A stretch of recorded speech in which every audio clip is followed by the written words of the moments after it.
أنت إذا صليت على النبي عليه الصلاة والسلام حصلت على 3 فوائد. الفائدة الأولى امتثال أمر الله تبارك وتعالى، فإن الله يقول: إن الله وملائكته يصلون على النبي يا أيها الذين آمنوا صلوا عليه وسلموا تسليما.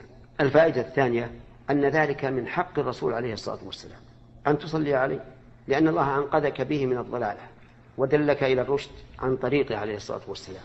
فلا طريق يوصل إلى رضوان الله تعالى وجنته إلا طريق محمد صلى الله عليه وعلى آله وسلم. والإنسان لو دله شخص على طريق بلد من البلاد التي يقصدها لرأى له معروفا عليه، فكيف بالنبي صلى الله عليه وسلم الذي دلك على الطريق الموصل إلى الجنة؟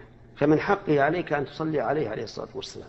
الفائدة الثالثة أنك إذا صليت عليه مرة واحدة صلى الله عليك بها 10. ومعنى الصلاة على النبي أن يثني الله على نبيه صلى الله عليه وسلم في الملأ الأعلى، هكذا قاله أبو العالي رحمه الله.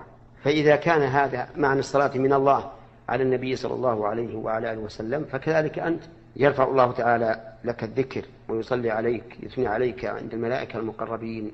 هذه نعمة، والحسنة بعشر أمثالها ولله الحمد. ولهذا ينبغي للإنسان أن يكثر من الصلاة على النبي صلى الله عليه وسلم في كل وقت.